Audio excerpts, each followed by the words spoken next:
पहिला रिअल आवाजात इंट्रो घ्या, मग आपण आपल्या पुढच्या इंट्रोकडे जाऊ. नमस्कार मित्रांनो, मॉर्निंग सगळ्यांना.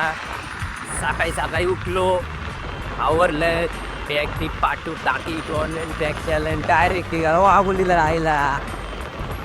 वाघोलीला जायच्या विषयी मी आता समजा काही सुट्टी आपल्याला राहिला का तेवढे सुट्टी असते काही 2 दिवस सुट्टी आहे बस. आपला विषय बोल दुसरी बोल. चलो अब अपने गाँव काम करने लगती का आवेगी गाँव इधर कोई नहीं कालेगा अब तेरे को आने वही भगोड़ा उड़ेगा तो क्या बोले हालेगा कैसे. चलो निकलते वो इसे उठलेला बोलूया का तर से इसलिए थोड़ा सॉरी ज़्यादा नहीं बोल. आणि हा परत एकदा सॉरी बरं का. तर कसा वाटला इंट्रो? आवडेल असा रोज इंट्रो तुम्हाला? तर काय, तुम्हाला काही पण आवडेल, आपल्याला नाही जमणार.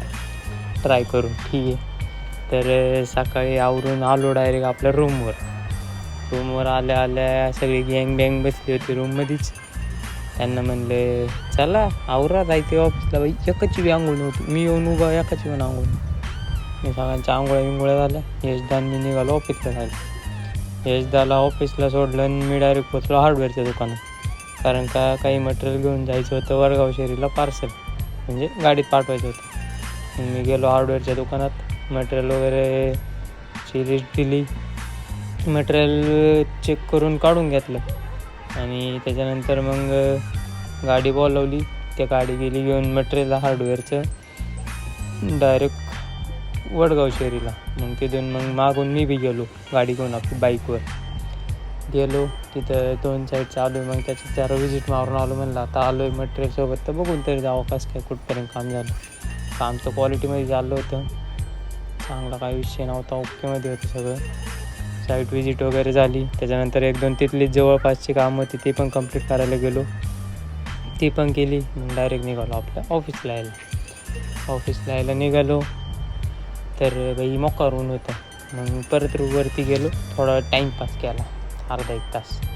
मग 3 वाजता ऊन जरा कमी झालं नाही का, मग निघालो गाडी टोपी बिपी टाकून डायरेक्ट आलो आपल्या ऑफिसला जायचं होतं. मग तिथून रूम आलो. जेवण बाकी होतं ना काही बागता, आणि त्याच्या पहिले दिवसाचा रस पिऊन गेलो होतो, त्याच्यामुळे जास्त भूक बी नव्हती लागली. चालतं येत नाही 19-20. तर मग तिकडून ऑफिसवर गेलो. ऑफिसवरून जायचं ठरलं हँडल सिलेक्शनला. मग क्लायंट तर काय येणार नव्हते, मीच गेलो वैयक्तिकरित्या. काही 2च होते, जास्त नव्हते, त्याच्यामुळे टप्प्यात सिलेक्ट केले आणि आलो निघून आपल्या ऑफिसला आलो. ऑफिसवर काम होतं थोडंसं, ते कंप्लीट केलं. त्याच्यानंतर मग शेट म्हणले आम्ही बाहेर जाणार जरा पर्सनल कामानिमित्त. शेटचं पर्सनल काम कधीच टायमात उरकत नाही हे आपल्याला आता चांगलं माहीत झाले. म्हणून मग मी बी पूर्ण तयारी करून भाऊकं जायच्या प्लॅनमध्ये होतो. त्याच्यामुळे मग मी माझी कामं पहिली आवरून घेतली. ते आलंच तेवढ्यात भाऊचा फोन, या म्हणलं आलोच. मग लॅपटॉप बंद केला, सगळं शटडाऊन, आणि डायरेक्ट गेलो तुषाच्या घरी. तुषाकडे गेलो. तुषा तर काही नव्हता, तुषा पहिलाच चालला गेला. म्हणलं बरं झालं बाई गेलो, चावी बिवी ठेवून गेला माझ्यासाठी, त्याच्यामुळं काही विषय नव्हता. गेलो तिथं बसून बोर झालं. तर आपल्या भाऊचा शो चालू केला. आपल्या भाऊचा शो प्रणित भाऊचा. हां, मजा आली माझ्या बाई. क्वालिटी बाई काय बोलतो बाई साहेब. बघा तुम्ही एकदम मन लावून बघा, नक्कीच काही क्वालिटी विषय, एक जंक्शन विषय, अख्खं सबमिशन त्याच्या जीवावर झालं नाही. काय सर खोटंच असेल बोलायचं.